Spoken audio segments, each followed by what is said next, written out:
Good morning students.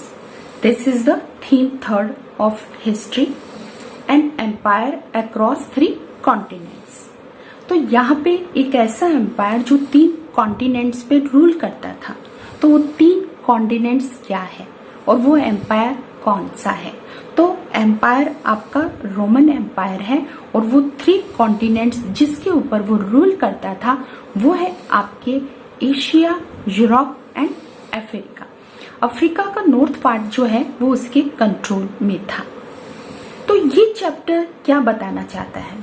तो इस chapter में हम स्टडी करेंगे कि रोमन एम्पायर कैसे एस्टैब्लिश हुआ था, उसके पॉलिटिकल फोर्सेस के बारे में जानेंगे that shape it's destiny and the social groups into which people were divided. And the third one is the wealth of local cultures and languages, जिसमें वो बहुत रिच थे।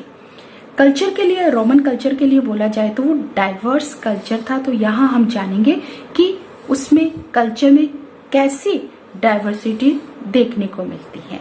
एंड द इकोनॉमी जो वहां पे पूरी तरह से स्लेव लेबर के द्वारा चलाई जाती थी।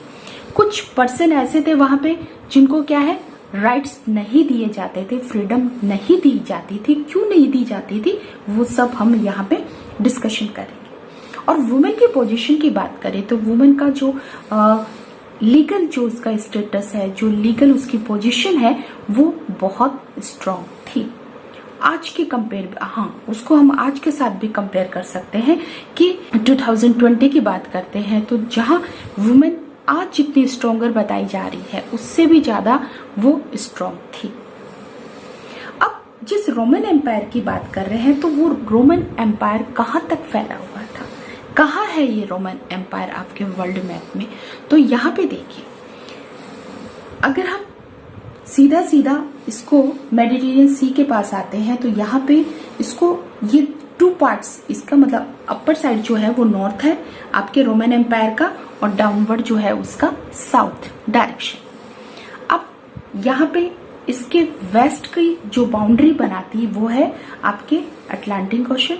एंड इधर की तरफ इसकी ईस्ट की बात करते हैं तो यूफ्रेट्स जो रिवर है वो इसके ईस्ट डायरेक्शन तक फैला हुआ है। एंड द नॉर्थ में वो रिवर राइन और आपकी दानूब जो रिवर है, अगर हम इसकी नॉर्थ की बात करते हैं जो रिवर है वो है, और इसके साउथ में सहारा डेजर्ट है। तो यहाँ पे ये सहारा डेजर्ट यूरोप, एशिया और आपके अटलांटिक ओशन तक फैला हुआ है। काफी अच्छा स्ट्रेस है, काफी पावरफुल एम्पायर था वहां पर। लेकिन यहाँ पे एक और एम्पायर आता है वो है ईरान, जो कि यूफ्रेट्स रिवर के अपोजिट था। यहाँ पे दोनों ही जो है एक दूसरे के सामने हैं, लेकिन यूफ्रेट्स रिवर जो है वो दोनों को अलग करती है। अगर यहाँ पे कंट्रीज की बात करते हैं तो यहाँ पे सहारा डेजर्ट है आपका, स्पेन है वेस्ट में, और सीरिया जो है ईस्ट में इसकी बाउंड्री बनाती है। और यहाँ पे राइन रिवर और next one is the Danube river जो है वो इसकी बाउंड्री बनाती है। तो ये टोटल एरिया रोमन एम्पायर का है। कल्चर में हमने बात किया था कि यहाँ का कल्चर जो है वो डाइवर्स है कल्चर है, और जो लैंग्वेजेस जो है वो भी डिफरेंट लैंग्वेजेस यहाँ पे बोली जाती है। लेकिन 2 इम्पोर्टेंट लैंग्वेज है जिन्हें ऑफिशियल लैंग्वेज डिक्लेयर किया गया है, वो है आपकी Latin and the second one is the Greek languages. यहाँ के वेस्ट पार्ट में लैटिन लैंग्वेज बोली जाती है तो ईस्ट पार्ट में ग्रीक लैंग्वेज बोली जाती है। अब कौन कौन से ऐसे सोर्स हैं जिससे हमें वहां के बारे में पता चलता है? तो यहाँ जितने भी सोर्सेस हैं उनको हमने 3 कैटेगरीज में डिवाइड कर लिया है, text, document and material remains. Text में हमने यहाँ पे शामिल किया है वो स्टोरी, उन हिस्ट्री की स्टोरीज को जो नरेटर के द्वारा लिखी गई है। यहाँ ये कंस्ट्रक्ट की जाती है ईयर बाय ईयर। तो यहाँ पे एनल्स जो है वो plus letters, speeches, sermons and laws उसको इंक्लूड किया गया है। डॉक्यूमेंट्स में हमने इंस्क्रिप्शंस को इंक्लूड किया है। इंस्क्रिप्शन क्या होता है? देखिए, इंस्क्रिप्शन तो व्हाट आर इंस्क्रिप्शंस? तो वो रिटन डॉक्यूमेंट्स जो स्टोन के ऊपर लिखे जाते हैं, तो उनको हमने क्या बोला है? इंस्क्रिप्शंस। मैन्युस्क्रिप्ट आपने 10th क्लास में जानते हो कि मैन्युस्क्रिप्ट्स क्या होती है। तो इंस्क्रिप्शन ये आपके लिए न्यू है, जो कि स्टोन के ऊपर लिखा जाता है। Next one is the papyrus. तो ये पेपिरस क्या है? Papyrus was a read like plant, और जिसका यूज किस में किया जाता है?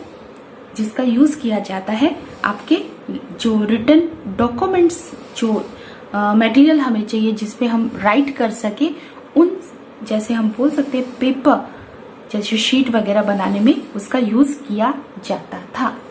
और भी जैसे आपके ऑफिशियल डॉक्यूमेंट्स हो गए, लेटर हो गए, इन सब का सबको यहाँ पे किस पे लिखा जाता है? पेपिरस पे लिखा जाता है। Third one is the material remains. यहाँ पे हमने मटेरियल्स में सॉलिड को लिया है, जो कि मटेरियल वहां पे मिले हैं।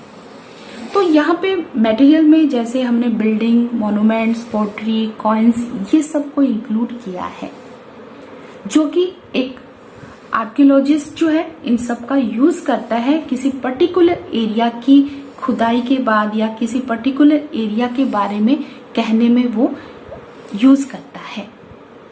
अब एक स्किल्ड जो आर्कियोलॉजिस्ट है, उसके पास जो जो एविडेंस जो उसके पास रहते हैं या जो जो एविडेंस उसे किसी पर्टिकुलर एरिया में मिलता है, तो वो अपनी स्किल का यूज कर कर उस एरिया के बारे में प्रेडिक्ट करता है, उस एरिया के बारे में पुरानी बातों को कहता है।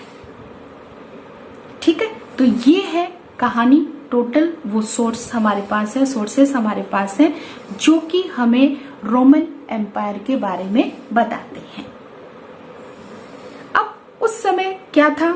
हमने रोमन एम्पायर की बात की, तो क्या सिर्फ एक यही एरिया था, एक यही एम्पायर था और कोई इसके सामने आके नहीं खड़ा हुआ था?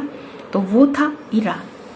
तो यहाँ पे अगर 7th सेंचुरी तक की बात करते हैं, यहाँ पे हमने एक टाइम पीरियड लिया है। एक किसके बीच का टाइम पीरियड है हमारे पास? द बर्थ ऑफ क्रिस्ट और 7th सेंचुरी, जिसमें हमने ईयर 630 एस के बराबर लिए हैं।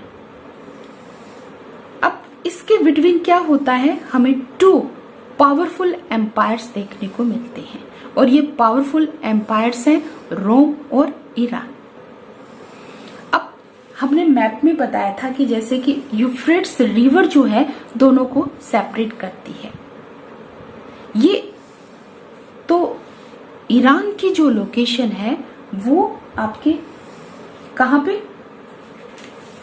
यूफ्रेट्स रिवर के अपोजिट जो है इसकी लोकेशन है। किसकी? ईरान की। और दोनों ही एक दूसरे के क्या है? यहाँ पे राइवल है, एक दूसरे के प्रतिद्वंदी हैं। The Roman and Iranians were rival and fort against each other for much of their history. अगर हम इनकी हिस्ट्री में जाते हैं तो हमें यही पता चलता है कि इनमें कंटिन्यूटी बोल सकते हैं कि एक दूसरे पर अटैक वगैरह या एक दूसरे के प्रतिद्वंदी वो थे। और मैप में मैंने आपको ऑलरेडी बता चुकी हूँ कि कहाँ तक ये फैला हुआ है। तो यहाँ अगर इसके स्ट्रेच की बात किया जाए, अगर इसके फैलाव की बात किया जाए, तो वो वेस्ट में अटलांटिक ओशन, और यहाँ पे ईस्ट में यूफ्रेट्स रिवर, नॉर्थ में आपकी दानोबो एंड राइन रिवर, साउथ में सहारा डेजर्ट तक ये फैला हुआ है। मेडिटेरियन सी जो है आपके यूरोप कॉन्टिनेंट और आपके अफ्रीका कॉन्टिनेंट को सेपरेट करता है। अब यहाँ पे स्पेन है, तो यहाँ पे सीरिया है, और यूफ्रेट्स रिवर के इधर ईरान है। ईरान का भी बहुत बड़े एरिया के ऊपर कंट्रोल था उस समय, और यहाँ पे ये आपके अफगानिस्तान तक फैला हुआ था। ओके, अब नेक्स्ट हमारे पास आता है topic is the early empires. ये अर्ली एम्पायर्स क्या है? तो हमने रोमन एम्पायर को 2 फेजेस में डिवाइड किया है, अर्ली एंड लेट एम्पायर। तो यहाँ पे कौन सा ऐसा पॉइंट हमने माना है, कौन सा ऐसा टाइम पीरियड हमने माना है जिसमें हमने इसको 2 पार्ट में डिवाइड किया या 2 फेजेस में डिवाइड किया है, early and let, early and let. तो यहाँ पे हमने उसे 3rd सेंचुरी को मिड लिया है। इट मीन्स 3rd सेंचुरी से पहले जो टाइम पीरियड रहा है, जो फेज रही है इस एम्पायर की, उसे हमने अर्ली फेज बोला है, और 3rd सेंचुरी के बाद के टाइम पीरियड को हमने लेट एम्पायर यहाँ पे बोला है। अब जो सुपर पावर की बात हम यहाँ पे कर रहे थे, और वो सुपर पावर है आपके रोम एंड ईरान, तो उनमें डिफरेंस क्या है, दोनों के बीच में क्या डिफरेंस है? तो यहाँ पे मेन जो डिफरेंस दोनों में है वो है कि Roman empire was culturally much more diverse than that of Iran. अब वहां पे डाइवर्स कल्चर है, अलग अलग यहाँ पे टाइम में हमें डायनेस्टीज जो मिलती है वो रूल करती है यहाँ पे।